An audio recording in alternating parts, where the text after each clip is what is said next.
TV. Voilà, l'hôtel recette de partout.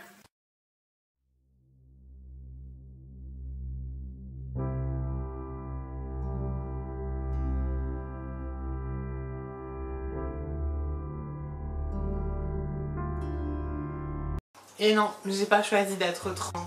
Et vous, est-ce que vous avez choisi d'être hétéro? Bonjour à vous. Alors aujourd'hui, je vous rassure, c'est pas du tout une vidéo coup de gueule. Aujourd'hui, en fait, j'avais envie de vous parler d'un sujet très important qui me tient à cœur parce que on est en 2018 et sur 100 personnes, on va dire qu'il y en a 30, 35 qui savent ce que c'est la transidentité, la transsexualité, etc. Aujourd'hui, je vais vraiment vous parler de ça. Pour ceux et celles qui ne connaissent pas, je me présente un petit peu. Je m'appelle Mélina, j'ai 24 ans et je suis trans. Les propos que vous avez pu entendre en début de vidéo sont complètement vrais. J'ai pas du tout exagéré. C'est la vérité. Malheureusement, la transidentité n'est pas encore connue pour moi assez. Les gens ne savent même pas ce que c'est et quand on ne connaît pas en fait, soit on a peur, soit on a la haine contre ça. Donc pourquoi en fait? Pourquoi? Déjà, je vais rebondir sur un point. Pour moi, personnellement, quand on ne connaît pas quelqu'un, pourquoi le juger en fait? En fait, on est qui pour juger quelqu'un? On est personne. Chacun, je pense, dans sa vie, fait ce qu'il a envie de faire. Qu'on soit trans, qu'on soit gay, qu'on soit gros, qu'on soit vieux, qu'on soit maigre, qu'on soit de n'importe quelle origine. Je peux aller vraiment loin là-dedans, mais franchement, en fait, on est ce qu'on est en fait. Et c'est vrai que les gens pensent que c'est un choix. Alors non, je me suis pas réveillée un matin en me disant tiens mais je vais devenir un mec aujourd'hui. Non, franchement ça s'est jamais passé comme ça. Ça s'est jamais passé comme ça. Je vais vous expliquer en fait ce que c'est le syndrome de Benjamin. Le syndrome de Benjamin en fait c'est une dysphorie de genre. Je vais devoir tout expliquer je crois dans cette vidéo parce que malheureusement les gens ne savent toujours pas ce que c'est le genre, j'ai l'impression. J'espère que vous allez me dire en commentaire ce que vous savez ce que c'est. Depuis quand vous dites une ordinateur et une voiture? Honnêtement. Never. Jamais. Mais moi, ce que j'ai l'habitude d'entendre des gens, que ce soit dans la rue, dans la vie de tous les jours et sur les réseaux sociaux, c'est t'es un mec ou t'es une meuf? Attention, hein, je parle pas que de moi. Hein. C'est vraiment un témoignage de plein de personnes trans qui m'ont raconté la même chose, dont on voit des fois dans certaines émissions, etc. C'est vraiment comme ça que ça se passe dans la vraie vie en fait. Donc déjà, malheureusement, quand on est trans, on se sent détesté. Pourquoi? Parce qu'on a eu une enfance, malheureusement, qui a été vraiment gâchée. Pourquoi l'enfance, elle a été gâchée? L'enfance gâchée parce qu'on est né dans le mauvais corps, dans le mauvais genre. Voilà. Moi, j'ai toujours appartenu au genre féminin. J'ai toujours été une femme, je suis une femme et je serai toujours une femme. C'est dur à comprendre pour certaines personnes, mais renseignez-vous. Peut-être même discuter avec des personnes trans, regardez des vidéos de personnes trans, il y en a énormément sur YouTube, que ce soit des MTF ou des FTM, c'est-à-dire masculin vers féminin ou féminin vers masculin. C'est un syndrome qui ne se voit pas physiquement à la naissance. Enfin voilà, vous n'avez pas un œil ici, un bras là. Non, ça se voit pas, c'est pas une maladie. Il n'y a personne qui va vous donner envie d'être trans parce que on ne devient pas trans, comme je vous l'ai dit, on est comme ça. Alors trans, il faut savoir que c'est pas un genre en fait. Je suis pas du genre trans en fait, je suis du genre féminin, donc je suis une femme. Je suis née biologiquement avec un corps qui n'était pas le mien. Voilà, entre le cerveau et le sexe, il y a des... Comment vous expliquer? Au niveau des chromosomes de l'esprit, ben, il y a quelque chose qui ne coïncide pas en fait. On est des millions de personnes maintenant trans, que ce soit des hommes trans ou des femmes trans comme moi. Donc en fait, le mot trans, ça vient il y a très longtemps du mot transsexuel. Transsexuel, je n'aime pas trop ce terme, justement parce que c'est très contradictoire. Il y a le mot sexuel dedans et ça va pas avec pour moi, personnellement. Je préfère à la limite transgenre, personne transidentitaire. Mais pourquoi trans? Parce que c'est une transition et c'est pas en fait une transformation. Voilà. Ça n'a rien à voir avec le physique de ce que je vous parle, c'est vraiment une transition. C'est-à-dire que c'est une ligne continue.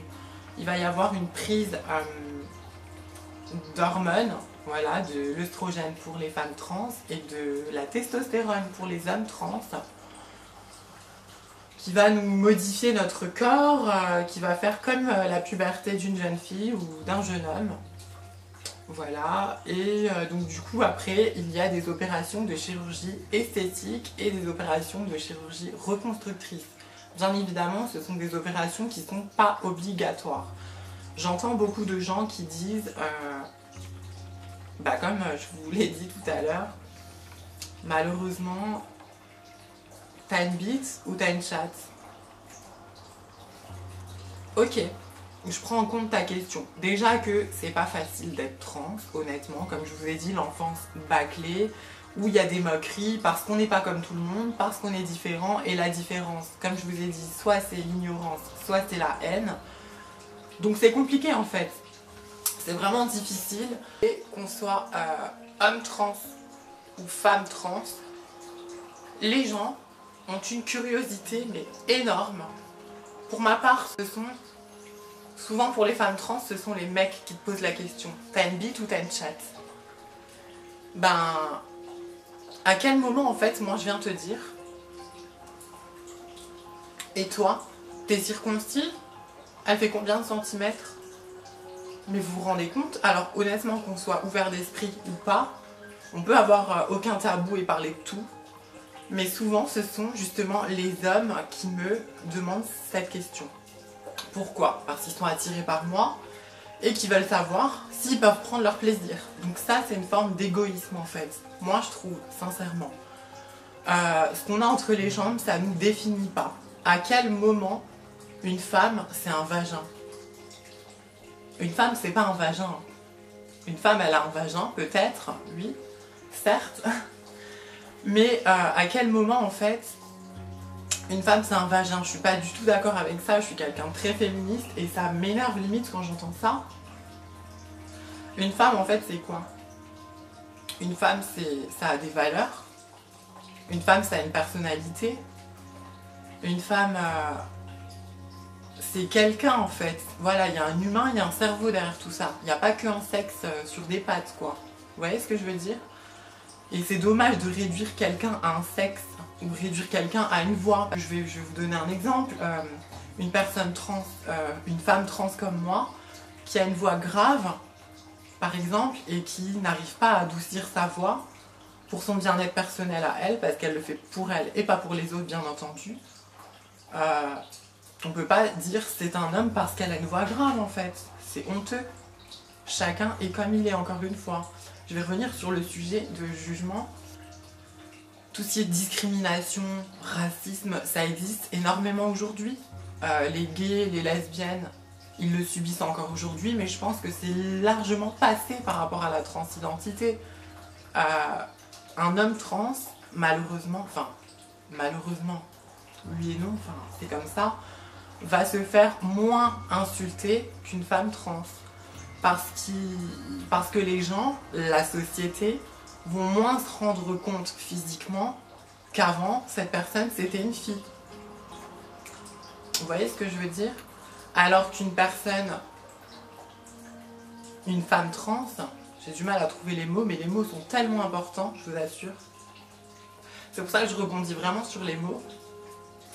Une femme trans, en fait, elle va se faire plus insulter parce que il y a des petits détails qui trahissent, ça peut se voir, il y a une pomme d'Adam, il y a de la pilosité qu'on n'arrive des fois pas à faire partir. Enfin, c'est tout un processus.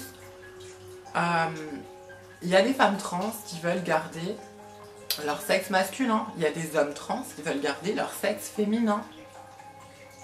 Où est le problème en fait? Alors si vous voulez savoir dans cette vidéo si je suis hormonée, si je suis opérée. Sincèrement, ça me regarde que moi en fait. Alors naturel ou pas naturel, encore une fois, ça me regarde que moi. Il n'y a pas besoin d'être trans pour être naturel et pas naturel. À partir du moment où on va se faire un piercing, à partir du moment où on va se tatouer, une couleur de cheveux, se maquiller, n'importe quoi, on dénature toujours son corps en fait. À n'importe quel moment, on dénature son corps. Il n'y a personne de naturel dans le fond. Si vous êtes parent et que vous regardez cette vidéo, moi je dis que c'est quand même important de ne pas rejeter votre enfant. C'est un enfant qui est mal dans sa peau, c'est le parcours du combattant, une transition, parce que c'est très long, c'est très compliqué, les lois en France sont très strictes. La possibilité de faire notre transition hyper facilement, comme dans certains pays, où il n'y a aucun tabou sur la transsexualité. Voilà, malheureusement, il faut voir énormément de médecins différents pour voir si déjà on est bien né avec le syndrome de Benjamin, la prise d'hormones, donc les opérations. Je vais vous parler un petit peu de tout ça. Il existe plein d'opérations, on peut se faire refaire le visage complètement si on a envie. Vous aussi, vous avez le droit, même si vous n'êtes pas trans. Les hommes trans se font souvent, très souvent, enlever la poitrine pour être en accord avec eux-mêmes, c'est-à-dire se sentir homme. Voilà, ils ont besoin d'un torse, ils se sentent mieux comme ça. C'est comme une femme trans qui va faire refaire sa poitrine parce qu'elle veut ce buste féminin, elle veut se sentir femme. Moi, quand j'étais gosse, je me regardais dans le miroir, je voyais une personne qui n'était pas moi en fait. Vraiment, sincèrement, je souffrais. Je souffrais énormément. Comme des femmes cisgenres, des femmes biologiques quoi, qui se sentent mal et qui ont besoin d'une poitrine plus volumineuse. Ou n'importe, son nez, une liposuction, n'importe en fait. Pourquoi juger ces gens-là en fait? Je comprends pas. Ça me fait tellement mal au cœur de juger les gens, même que ce soit pour leur origine en fait. Chacun est comme il est. Il faut arrêter de juger les gens, il n'y a pas mort d'homme. Donc si vous êtes des parents et que vous avez un enfant dans ce cas-là, ne les rejetez pas. Il faut vraiment les aider. Il faut les aider. On a la chance aujourd'hui de faire de plus en plus jeune sa transition. Il y a des parents qui voient que leur enfant il est né dans le mauvais corps, donc ils leur donnent un traitement, enfin, avec les psychiatres, les endocrinologues, etc. Ils leur donnent un traitement pour pas que leur puberté elle se fasse, donc leur transition elle est plus facile après. Heureusement, c'est pas le cas de tout le monde. Il y a des parents qui rejettent carrément leur enfant. Je veux plus te voir, tu fais honte à la famille, ça devrait pas exister ce genre de personnes. Mais il n'y a pas mort d'homme en fait, justement, je suis pas morte, moi je vais très bien. Des fois ça va pas comme tout le monde, hein. C'est normal, vous aussi des fois vous allez pas bien, on a tous ces moments de profond désespoir si je peux dire. Et des opérations, il y en a plein. Il y a également le changement de sexe pour les hommes trans et pour les femmes trans. Encore une fois, soit c'est un choix, soit ça ne l'est pas. On a le choix de le faire, on a le choix de ne pas le faire aussi. Pour se sentir mieux, je pense que c'est mieux de le faire, pour être vraiment en totale harmonie avec soi-même, pour se sentir soit femme, soit homme. Donc du coup, on fait cette opération, mais ça regarde personne en fait.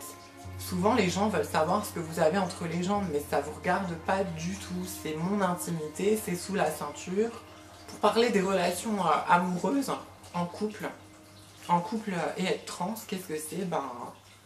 C'est parfois difficile parce que souvent quand on est une femme trans, je suis pas un homme trans et je connais pas énormément d'hommes trans, à part un petit peu sur YouTube. Je vois que c'est un petit peu plus facile quand même dans la société que pour les femmes trans. Dans ma vidéo, je parle plus de femmes pour le coup, parce que j'en connais aussi pas mal. Et je parle pas que pour moi, je parle aussi pour eux. Parce que quand on est trans et qu'on veut être en couple ou qu'on est en couple, c'est parfois difficile. Pourquoi? Les hommes, déjà dans notre société, malheureusement, ça doit peut-être toujours été, ils pensent quand même beaucoup au sexe. Un homme va penser avec sa bite. Je suis cash, mais c'est la vérité. Alors qu'une femme, elle va surtout penser avec son cerveau en fait. Et du coup, il se dit, ah mais si elle a un sexe masculin, c'est mort, je la touche pas, je l'approche pas, je suis pas gay. Ça n'a rien à voir avec la sexualité. Vraiment, comme je vous dis, le genre n'a rien à voir avec la sexualité. Pour ma part, je le cache pas, je suis une femme hétéro, j'aime uniquement les hommes. Les femmes ne m'attirent pas du tout. Mais on peut être trans et être une femme trans, lesbienne, aimer les femmes. On peut être un homme trans et être gay ou bisexuel en fait. Ça, c'est encore une autre chose. Je vais quand même vous donner un petit peu la définition de ce que c'est un travesti et un transformiste, parce que c'est assez lié. Un transformiste, c'est une personne, un homme très souvent, qui travaille. Donc c'est son métier de se déguiser, de se travestir, de énormément se maquiller pour représenter des personnes connues ou se déguiser pour leur plaisir ou pour leur métier. Et les travestis, c'est vraiment des hommes qui aiment se déguiser en fait. C'est du fétichisme un petit peu. Ils aiment bien porter des vêtements féminins, mais ça reste des hommes qui appartiennent au genre masculin. Vérifier un petit peu plus les choses, et pour donner un peu une conclusion à tout ça, je n'ai pas du tout choisi d'être trans. Je suis fière de qui je suis. C'est très très difficile de se battre pour être qui on est aujourd'hui en tant que trans homme ou trans femme. Mais c'est possible. Malheureusement, il y a énormément de meurtres et de suicides, que ce soit des jeunes rejetés par leur famille. C'est dommage parce que l'amour, je pense que c'est une chose très importante, surtout l'amour qu'on peut apporter à ses enfants, à ses petits-enfants. J'espère vous avoir bien décrit tout ça. J'ai sûrement oublié des choses que je me rappellerai plus tard, mais bon, tant pis. Du coup, si vous avez des questions à me poser à ce sujet, n'hésitez pas en commentaire à me demander n'importe quoi, je suis là pour vous répondre. Si vous croisez un jour une femme trans ou un homme trans et que vous posez des questions, il y a des questions du coup à ne pas poser en fait. On ne dit pas à quelqu'un qu'est-ce que t'as entre les jambes, est-ce que t'es un homme ou une femme, c'est hyper gênant pour la personne. Peut-être que vous, c'est simplement une curiosité, mais je vous assure que nous, on le sent presque comme une discrimination. En plus, comme je vous dis, quand on est trans, on se sent détesté très souvent. Et du coup, on a besoin d'amour en fait, comme tout le monde, mais peut-être un petit peu plus. Donc c'est dommage en fait de réagir de cette façon. Si vous êtes fermé d'esprit, vous avez qu'à mettre un pouce en bas sur la vidéo, c'est votre choix. Vous êtes comme vous êtes vous aussi. En tout cas, moi j'aime tout le monde comme il est, c'est le principal. Vous abonner, c'est tout simple, vous avez juste à cliquer sur s'abonner quand vous allez sur ma chaîne. Sur ma chaîne, comme je vous le dis souvent, c'est pas une chaîne de beauté, c'est pas une chaîne de cuisine, c'est pas tout ça. C'est vraiment tout et n'importe quoi. C'est pas non plus le bazar, mais je fais des vidéos sur YouTube, j'adore ça. Justement, ça a peut-être un petit peu aussi un rapport avec ma transidentité, du fait que j'ai pas eu énormément d'amis et beaucoup jugé par ma différence, et ça fait du bien en fait de m'exprimer. Pour l'instant c'est devant une caméra, mais je vois qu'il y a quand même pas mal de gens qui s'abonnent, qui aiment ce que je fais. Ça me fait vraiment plaisir. Je vous souhaite à tous une bonne journée et à bientôt sur ma chaîne.